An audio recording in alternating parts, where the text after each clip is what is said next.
So today we are going to hike to that mound over there. That is the Amboy Crater. It's not a crater from a meteorite strike, it is a crater from a volcano. It's one of the youngest volcanoes, apparently, in the United States mainland. So it's a nice little area in the middle of nowhere. There's some spaces for RVs. There's 2 pit toilets. There are a number of gazebos with really nice heavy-duty picnic tables and what have you. And the gazebo with a different build. I think that's the oldest one, and they added the newer ones. In the middle of winter, they still have heat warnings, so you can still hike. It's not dangerous, but they put a advisory out just because they don't want people to die and sue them. So this is the Amboy Crater right here, and it's about a 3-mile hike, 1 mile to there and 1 mile back, and then a mile around it, and then you can go into the crater if you like also.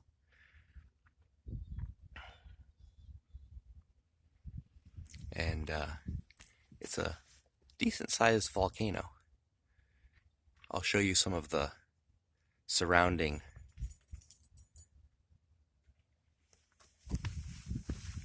ash. All the terrain is this volcanic rock. And as you can see, it looks like someone just threw millions of pounds of asphalt down. So that's what it looks like. And there's just hills and hills and hills and hills of it everywhere. I'll get some good pictures as we get closer. But we're going to start our hike. Right off of the parking lot, you will find this sign between these 2 right here. And this is the trail. It's a sand trail with some rocks on the sides. Everything's pretty nicely labeled. It's supposed to be a very easy hike. This sign says the same stuff as the opening sign, but we'll get a shot of it too.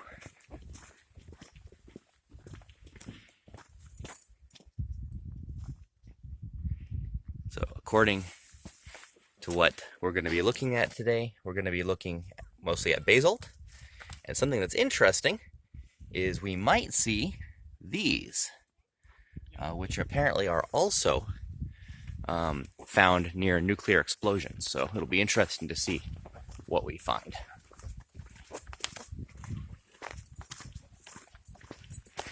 They do allow RV and trailer camping, but there's no amenities other than the pit toilets, no power, no lights at night. So bring a generator or prepare to rough it. They do not allow campfires at all, this still being California. Though at one point they did, as there are signs of campfire rings that look like they were brought here by the state at some point. So now off to the left, you can see a little gazebo, barely. There's a small trail that takes you from the parking lot to it, and it is an ADA accessible ramp that takes you to a gazebo that sort of has a view of the cone crater, but other than just seeing the hill, you don't really see anything else. So in order to actually see anything, you gotta walk the trail. This is sort of like what Mars would probably look like, minus the plants. Definitely a volcanic wasteland. So that big hill is where we're going, and I'll pop back again with a couple updates shortly. So we are only about a third of a mile in, and here's our first unobstructed view of the crater. Basically, it looks like a man-made clump of dirt, you know, when they're doing large building projects, and they just keep dumping the dirt, but way higher than it normally goes. It looks smaller on camera, but your eyes, when you're here in person, you can see the perspective, and it's definitely several hundred feet high. And the entire circumference of the crater is 1 mile. The entire trail has these nice little volcanic stones on either side of it, and the sand you're walking through is nice and soft. So it's actually pretty easy. You can't get lost. They do have signs everywhere saying stay to the trail, because apparently this area of the Mojave Desert, military ammunitions, mines and unexploded bombs and what have you can be found regularly. So they never know if you're going to walk across something explosive. So they say stay to the trail, make sure you don't leave. Otherwise, we're not responsible if you end up in pieces. They also recommend water and a hat, and not to touch any of the wildlife in the area, as a lot of the things that live nearby are venomous. Snakes, scorpions, etc. Most of the bushes nearby also have thorns, and people have gotten allergic reactions from the bushes.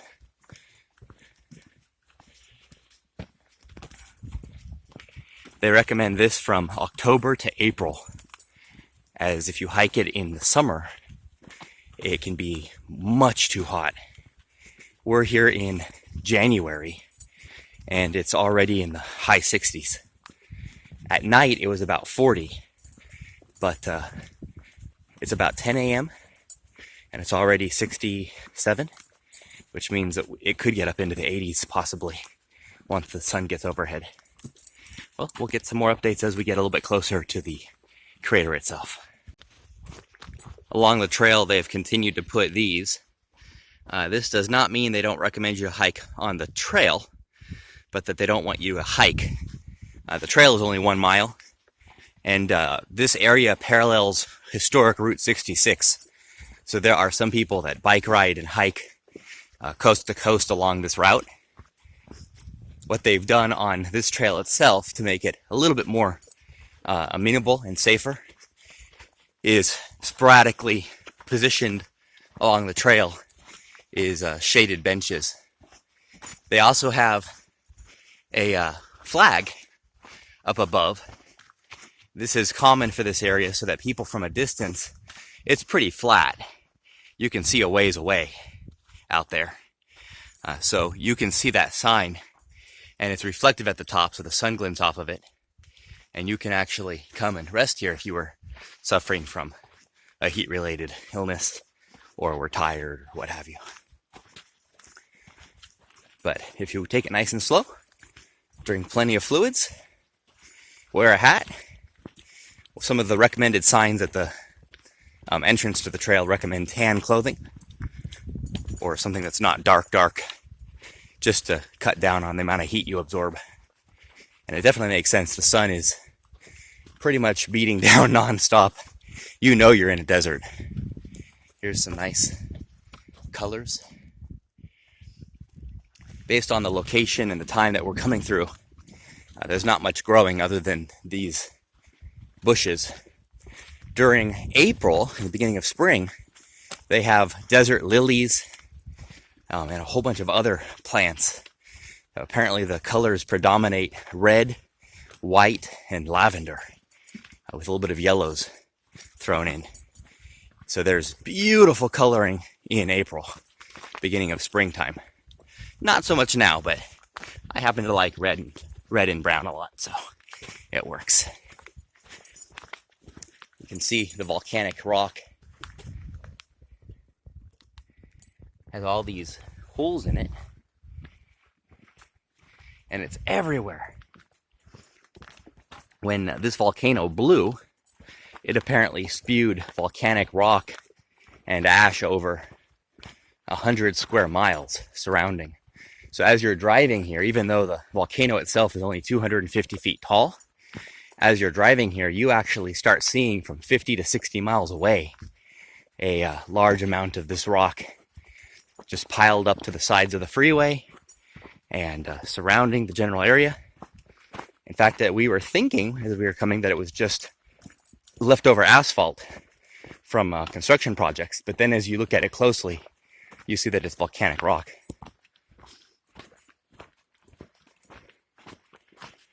Well, we're getting close. We're probably about halfway there now. It's starting to get pretty big. In the camera, it still doesn't look that huge, but when you're looking at it, it's starting to tower above you We'll see if we can get a better shot of it from the camera's perspective when we get closer. But 250 feet high is pretty high, and a mile wide. That's pretty cool. Okay, so here we are at the base of the crater. We're gonna walk that way and loop around a little bit. There's a number of different trails. One that goes along the top of the crater, one that goes along the bottom of the crater, and then of course you can go into the crater a little bit as well. And then the main trail that comes to and back from the crater, which we're on right now. They have, the inside of this trail is very sandy, so probably wouldn't recommend sandals at all. Shoes, boots, something that's closed in.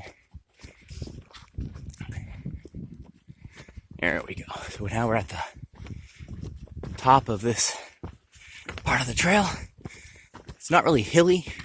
It's just small sections of steep. And we have another view of the crater. Next update will be a little bit closer. We are on the side, and we have a second rest area that's built in. This is strategically located just before the climb starts. So we go on a zigzag trail that goes up and that way to get to the top. Now this crater was actually so powerful that not only did it build itself a crater, but it blew out one side of it. So there's an opening to the side of the crater that was from magma. So they put like a nice little bench with sort of shade up at the top.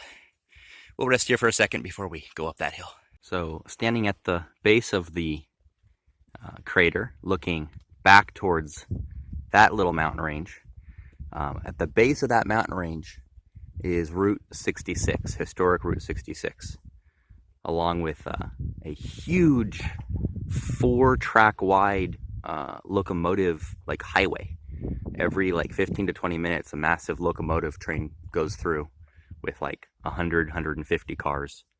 And then another one comes the other direction, and another one comes the other direction, and they take turns non-stop. But I don't know if you can see in the video, but there's a small collection at the base of that walk way over there of RVs.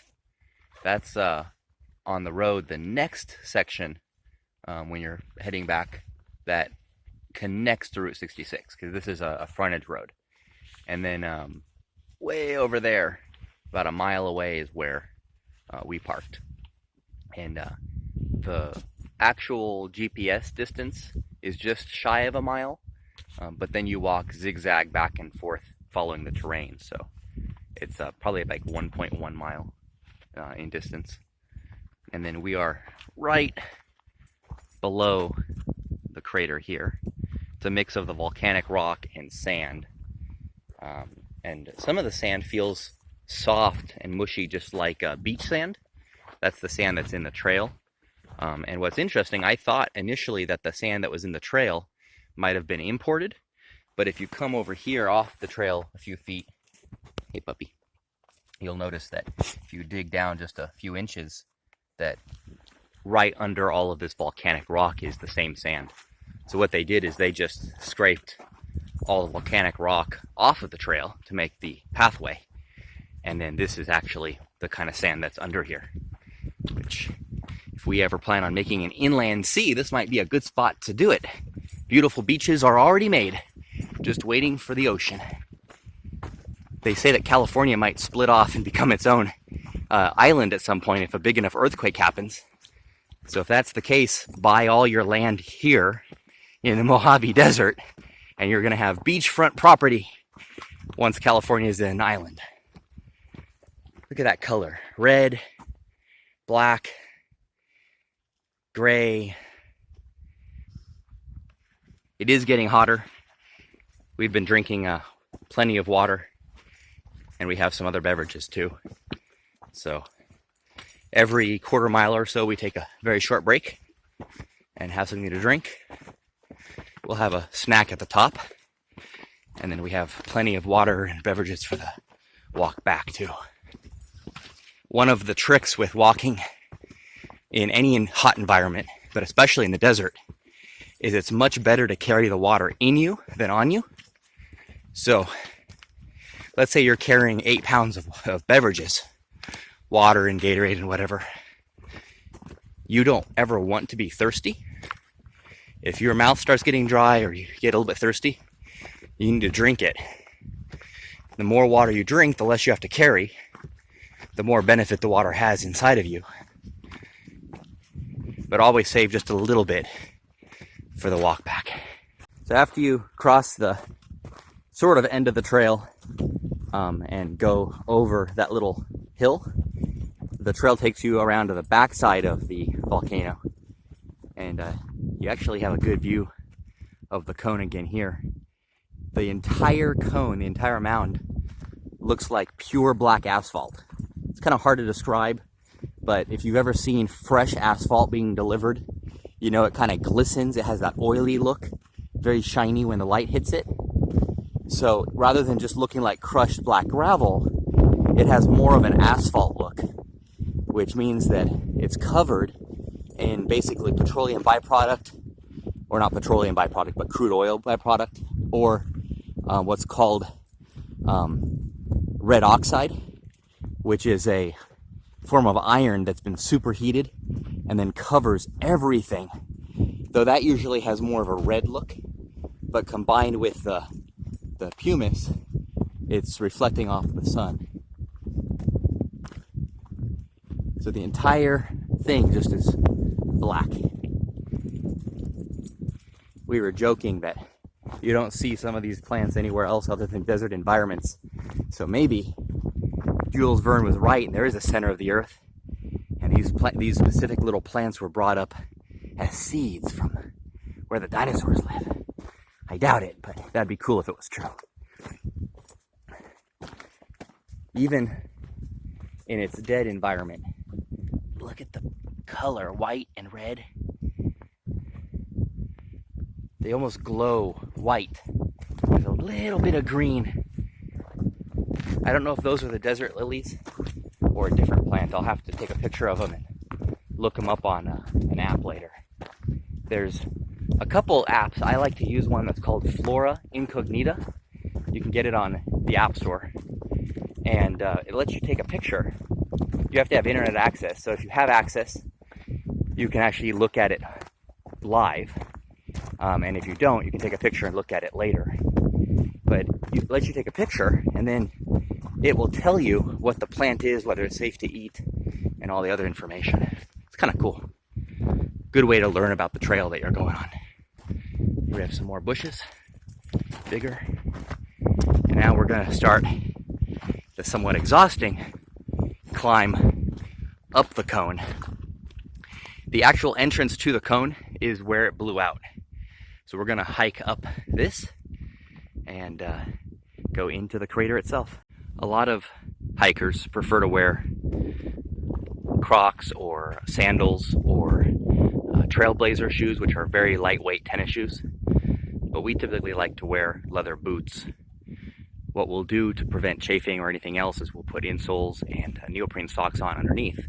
But that way our feet are nicely protected from the volcanic rock, as well as any critters we might run into. And sometimes we do see snakes or other wildlife. We haven't seen anything in this area yet. But according to the research we did, there are coyotes, snakes, scorpions, armadillos, and quite a few other small critters. We did see ants, but that was pretty much it. Well, up we go. So we are climbing up this hill. It's a pretty steep hill. Doesn't look that steep on camera, but too bad you can't feel leg muscles in a video, because my legs are getting a definite workout. So it's gravel, but this gravel is gray just because it's covered in sand. If you pick up any of these pieces and wet it with a little bit of water, the dirt washes off and it goes instantly black. I would definitely recommend bringing a hiking stick or trekking pole on any hike, really, but definitely when there's going to be some climbing like this. We're already a ways up.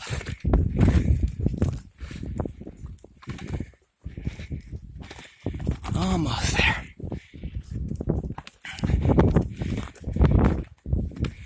Okay.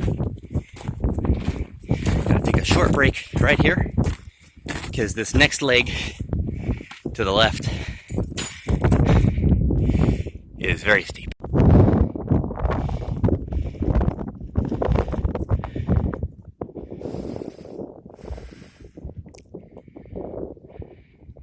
There are two kinds of volcanoes that are out there. The kind that people usually think of that comes from like the Pacific Ring of Fire, Hawaii, all the Pacific Islands, and that most of those islands are actually made out of, are the flowy kind, where they might erupt, but there's a constant flow of lava that comes out of them. And what that'll have is lava fields surrounding the volcano. Whereas this volcano exploded or erupted, but what it did is it shot way off into the distance. You can see clumps, so it doesn't coat the entire ground as you can see here, but every hill you see nearby, I don't know if the camera can show the difference of what I'm seeing here. Right there, you see black clumps of volcanic stone and magma and humus. So it basically was sneezing on the earth. So what you see right here is what it erupted out of. And so there's not really any lava flow or mud flat, boiling mud and lava that came out of this. It was mostly just a massive explosion of superheated rock and gases. Almost like the earth was trying to let off some steam. So we're gonna go up this last little section here, and then we're gonna take a peek inside the volcano. So this is an 80-foot incline right here that we're going up, and I don't have a means of measuring the slope itself, but I'd say it's greater than a 30-degree slope. I'm basically climbing straight up at a slight angle. It doesn't feel like you're going up a ramp at all. It feels more like you're climbing a cliff, but that your feet can kind of still walk. And there's a few sections that you have to use your hands. The puppy doesn't seem to have any trouble. Up you go, puppy. Okay. And our first glimpse of the inside of the crater.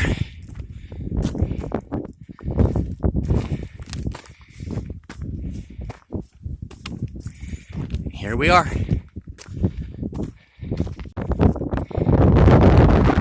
are now in the middle of the volcano itself. I'm going to go sit in the center for a few seconds. And then what we're going to do is we're going to hike up to the top and walk around the top of the crater itself. And I'll get a shot or two of the inside. It's not like the Hawaiian volcanoes, where when you look down you see a hole that still has red inside. It's not active. But if it ever did want to blow, this filler material of gravel and dirt is what would initially explode up and out and coat hundreds of square miles nearby before anything else came out.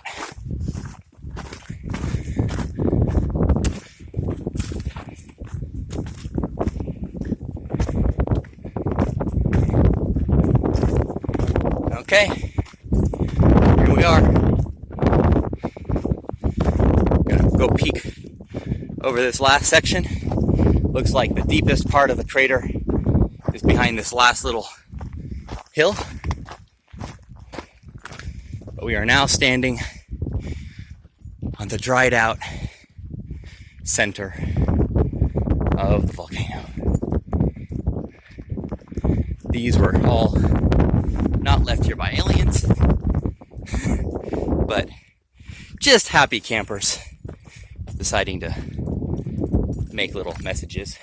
If you look on YouTube, you can actually see some people have written messages that if you go up with a drone, they kind of look cool.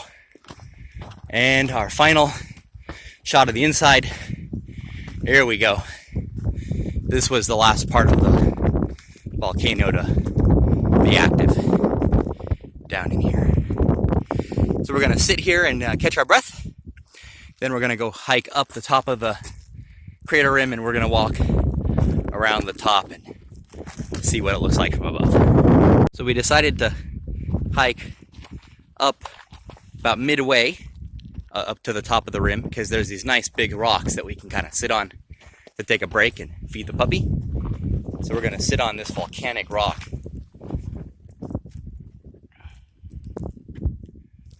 And then we're gonna hike up this very steep last bit of the trail to the top before we hike all the way around the top.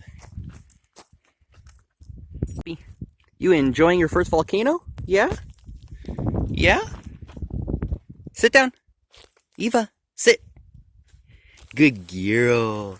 You're such a good baby, aren't you? Yes, you are. Yes, you just drank like half a bottle of water. Why are you still thirsty? Why is your tongue hanging out? So we've decided, instead of hiking up this one, because the cone of the crater is actually split, we're going to hike back down to the corner, and then that way we can hike all the way up and around the trail. So we're going to go back that way a little bit, and then up one of these trails and around. Yeah, that's a nice view from inside the crater going out. You can see the break where it blew out, and we're going to hike up this very steep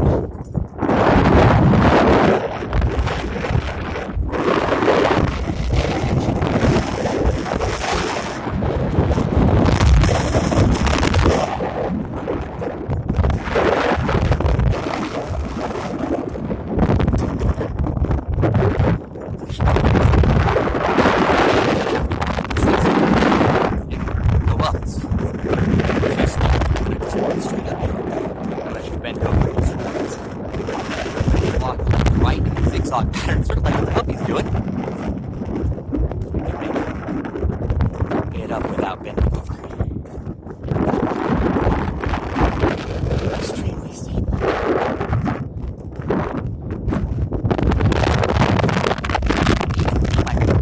Feel good if it was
last 15 feet.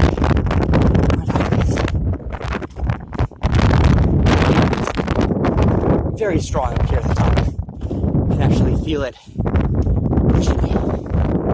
Okay. Here's the view from the top.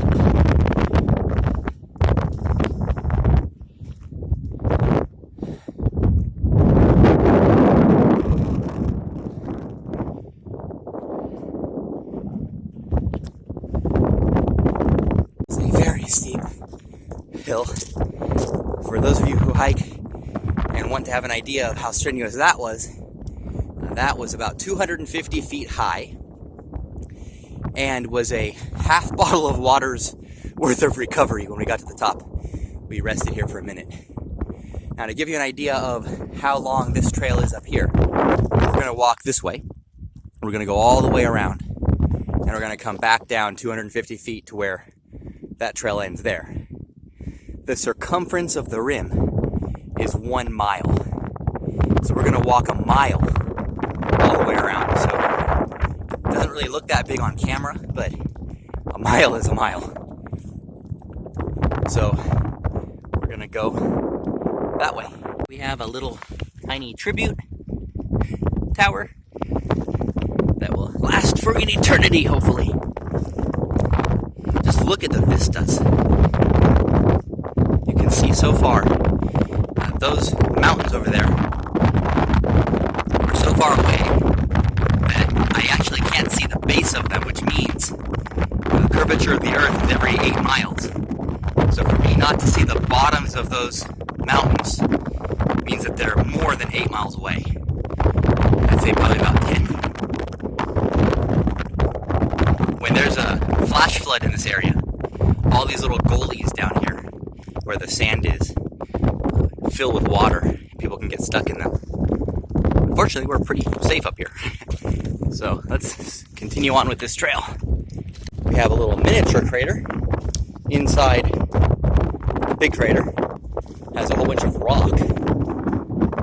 I doubt this is from an eruption. This is probably from a massive rock made up of all of these, like a giant boulder that was shot up and then landed here and then exploded. Crater. So this is more of an impact crater, whereas down below we have a volcanic crater. A view from above. We'll get another one from the far side over there in a moment. And you can start to see what people have written with rocks. Lots of little fly home and case signs. Let's see if we can get a good shot of it from the other side.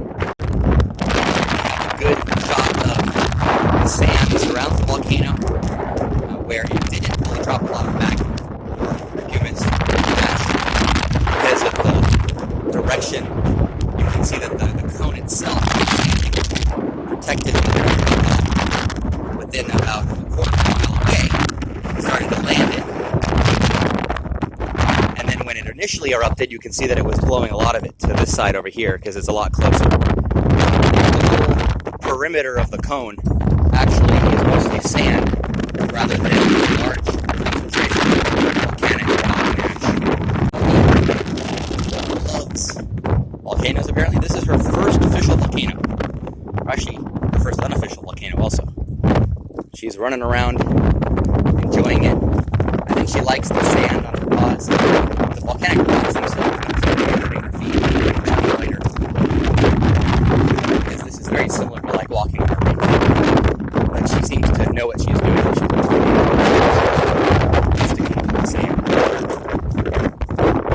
There's actually some products that you can put in dog's feet that protect them. And we've tried a few. You can do that acid meat. We use bushes.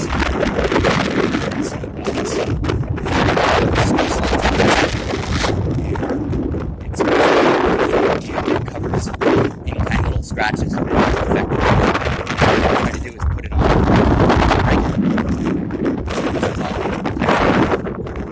Check it out here. Now we're coming up on another great view.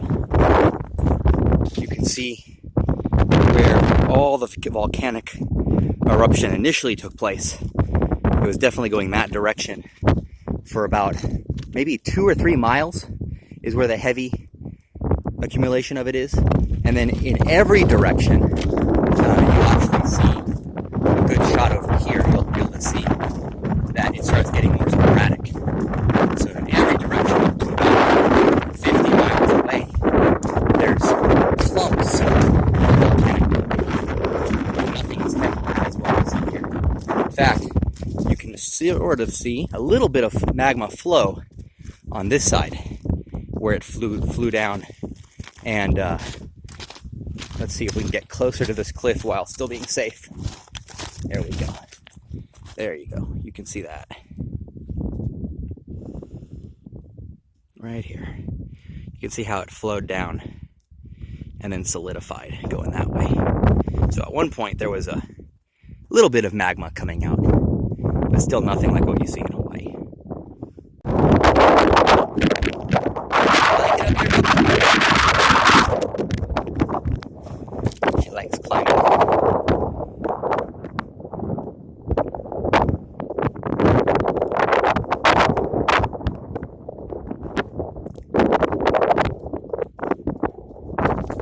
this gives you a good idea of what we're walking on.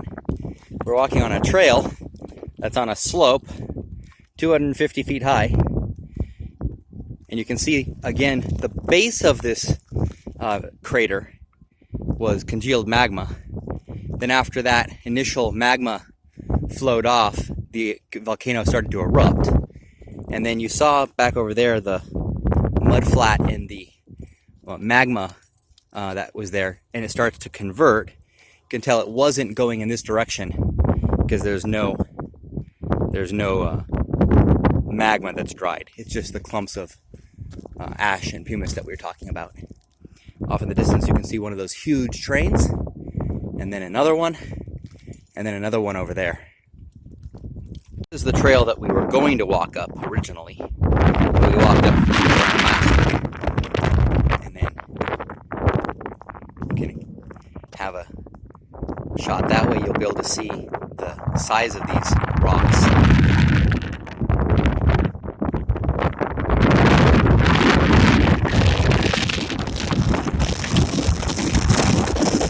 Puppy. Eva.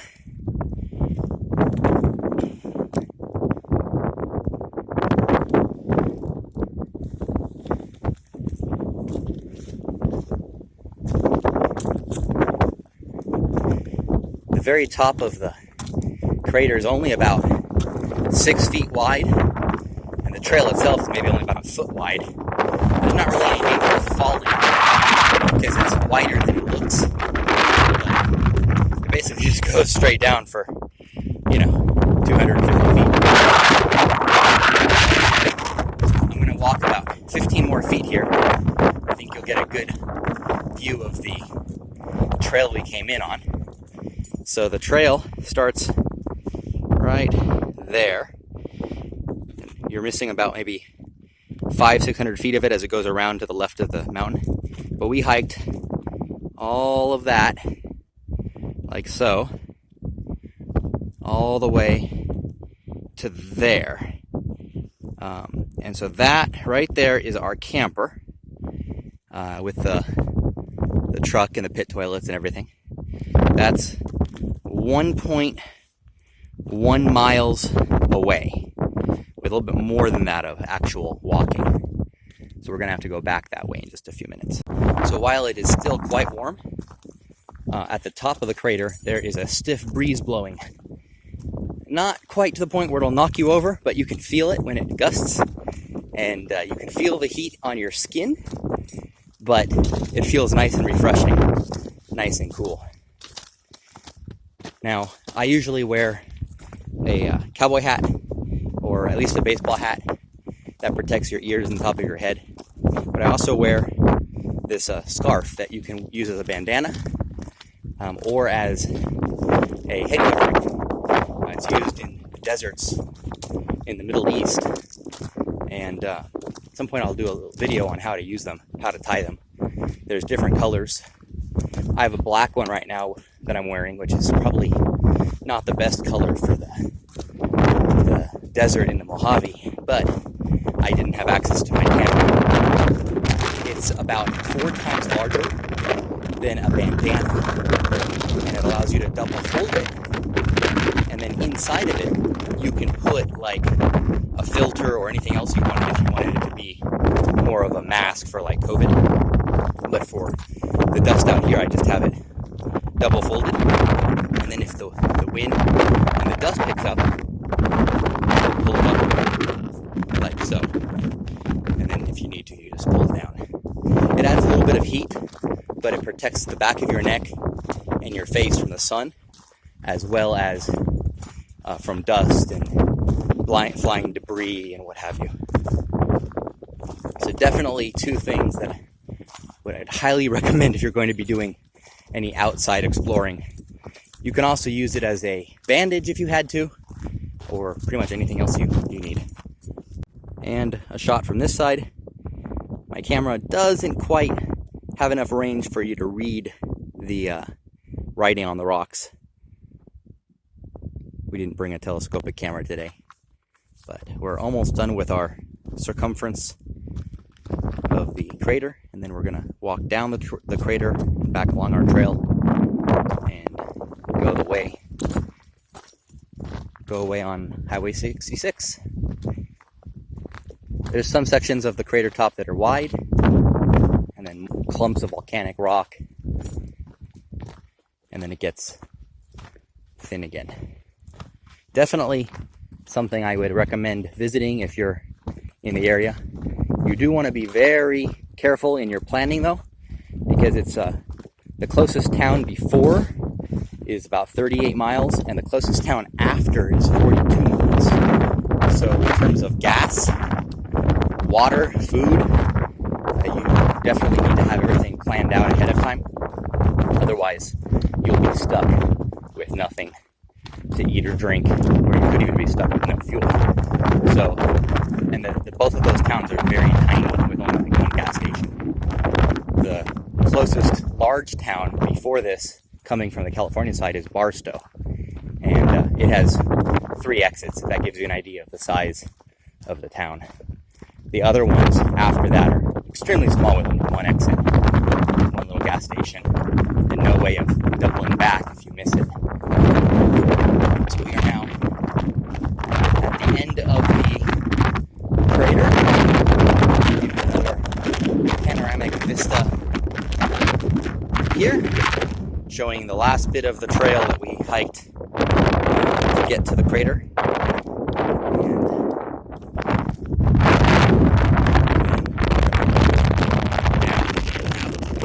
We are going down.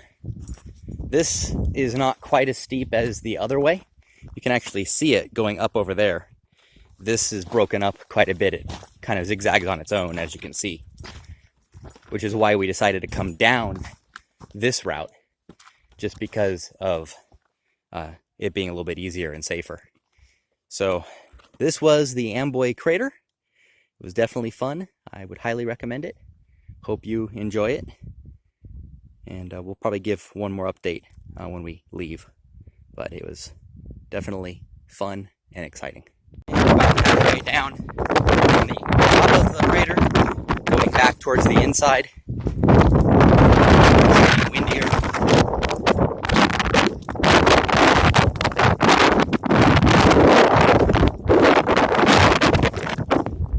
After this, all we have is the very steep exterior of the moon to climb down, and then the very easy 1-mile hike back. They recommend planning about 3 hours round trip, and definitely hike. You can really get to the crater in about 15 minutes. But if you plan for those 3 hours, it's much more relaxed hike. We're going to hike down here.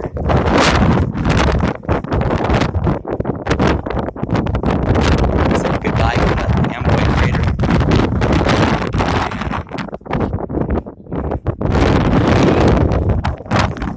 Our last downhill bit to do. Hopefully I can record it. Just depends on how steep it is going down. I was able to do it coming up, but we'll see. Very windy. It's actually getting windier than it was before. So now we're going to go down 80 feet to there, and another 40 feet to the bottom. One last vista, and then down we go. I'm going to try to do this zigzaggy, because I think that's the only way I'll be able to do it and record. As you can see, there's no real stepping stones or anything. It's just what people have made over time.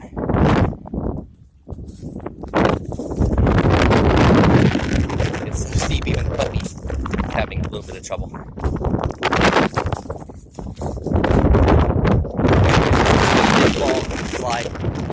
Wouldn't slide very far, but they would get quite torn up by the rocks. So take it nice and slow. Don't push yourself. Do what you can easily manage.